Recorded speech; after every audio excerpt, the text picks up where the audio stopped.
안녕하세요. 항상 국방정보 팩트 전달을 위해 노력하는 대한국방 채널 KMC입니다. 구독과 좋아요, 알람 설정은 무료입니다. 감사합니다. 오늘의 주제, 게임 체인저 K방산 영상 시작하겠습니다. 지난 4월 26일 한국의 K2 흑표전차가 폴란드에 도착해 성공적인 실사격 훈련을 마쳤다는 기사가 언론에서 발표되었는데, 이 기사는 K2 흑표전차를 극찬하는 내용으로 대한민국의 현대로템이 생산한 이 전차는 작년 7월에 주문된 이후 단 8개월 만에 폴란드 육군에게 인도되었습니다.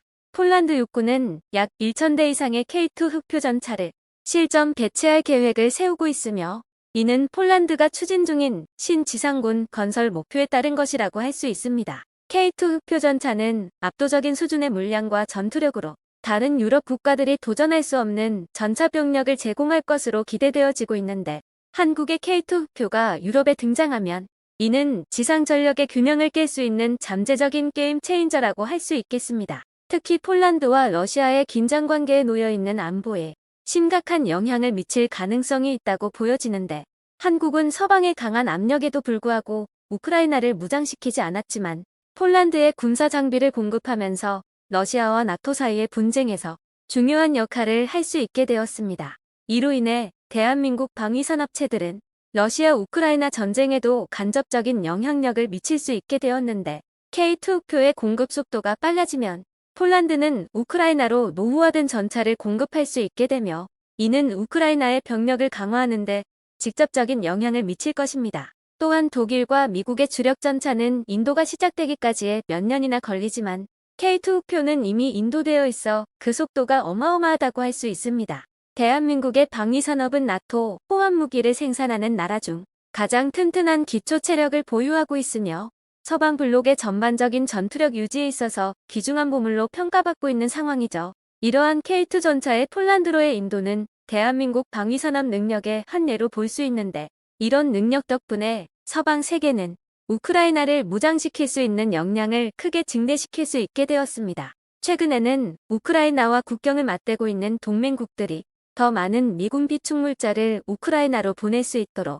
미국 정부도 한국산 군수물자를 대량 주문했다는 보도가 있었습니다. K2 전차는 2010년대 중반에 대한민국 육군에 도입되었는데, 이것은 1979년에 도입된 레오파드의 전차나 1980년에 도입된 M1 에이브람스 전차와 같은 라이벌들보다 35년 이상 새로운 모델이라는 뜻입니다. 대한민국이 만든 K2 전차는 폴란드 육군에게 유럽에서 가장 뛰어난 성능의 주력 전차를 제공하는 동시에 러시아 전차를 뛰어넘는 상당한 이점을 제공한 것이라고 할 수 있죠. 이것은 지난 40년 동안 서방의 구형 전차들에 대한 현대화 작업이 이루어져 왔지만, K2 전차와의 시간적 차이로 인해 여러 측면에서 성능 차이가 발생할 수밖에 없다는 것을 의미하는 것입니다. 러시아는 또한 최전선에 배치된 주력 전차들을 현대화시키는 작업에 대한 투자를 게을리하였는데, 따라서 기갑부대 대부분은 구소련 시대에 만들어진 T-71을 현대적으로 개량시킨 T-71,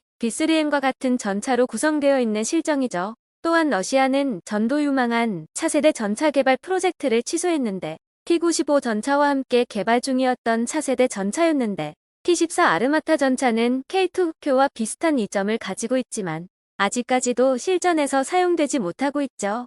이전에는 냉전 시대에 설계된 러시아 전차들이 현대적으로 업그레이드되어 미국의 M1 에이브람스 전차나 독일의 레오파드의 전차와 대항할 수 있을 것으로 예상되었지만, K2 흑표와 같은 한국산 주력 전차의 등장으로 인해 이러한 예상은 무용지물이 되어버린 상황인 것이죠. 대한민국의 K2 흑표는 상대적으로 운용 비용과 유지 보수 비용이 적고 우수한 기동성과 자동 장전 장치를 가지고 있어 운용 인원이 적고 발사 속도가 매우 빠르며, 또한 다양한 첨단 센서들이 포함되어 있어 높은 상황 인식 능력을 제공하고 대전차 무기들로부터 유발되는 잠재적 위협에 대한 빠른 경고도 가능한 최첨단 전차라고 할 수 있습니다.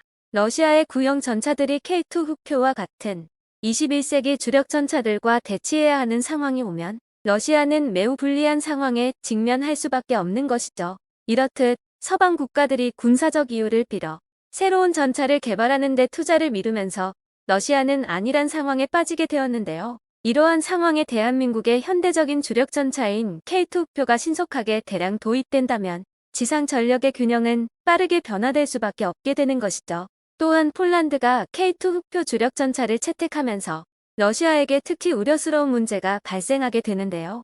그것은 바로 대한민국이 만든 최첨단 군사 장비들로 인해 구소련의 영향을 받은 러시아 근처의 나토 국가들이 강력한 군사력을 갖출 수 있게 될 것이라는 기대감이 조성되며 군사적으로도 고립되지 않을 것입니다. 만약 러시아가 우크라이나를 침공하지 않았다면 이들 국가들은 여전히 서방 세계의 군사 장비에 의존했을 것이지요. 또한 터키에서는 K2 흑표를 터키에서 생산하는 형태로 파생형인 알타이 전차를 1,000대 이상을 인수할 것으로 예상되며 노르웨이와 핀란드도 K2 흑표를 도입할 가능성이 높은 잠재적 고객 국가로 분류되고 있죠.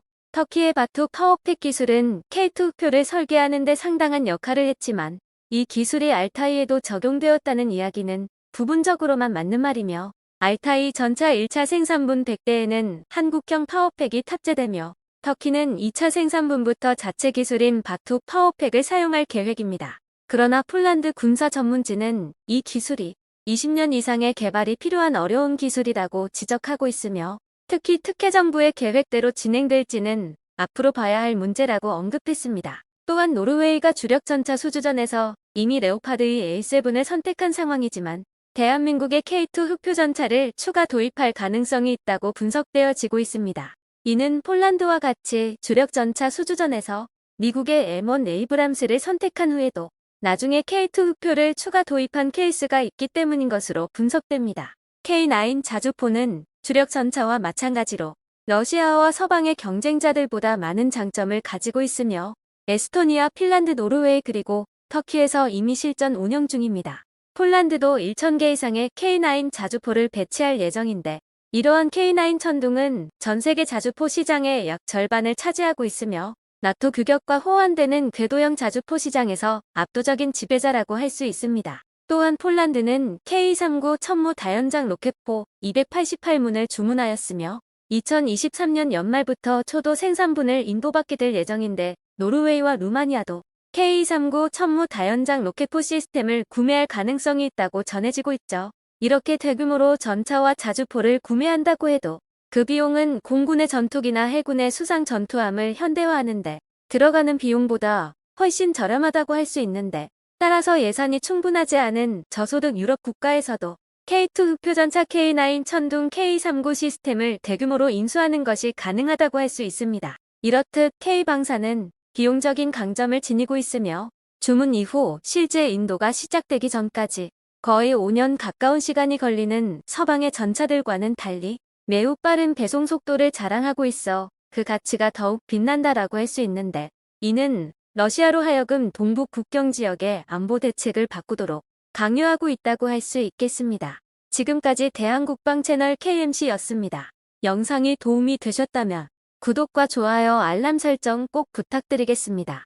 영상을 만드는데 큰 힘이 됩니다. 언제나 온 가정에 건강과 행운이 깃들길 기원하겠습니다. 감사합니다.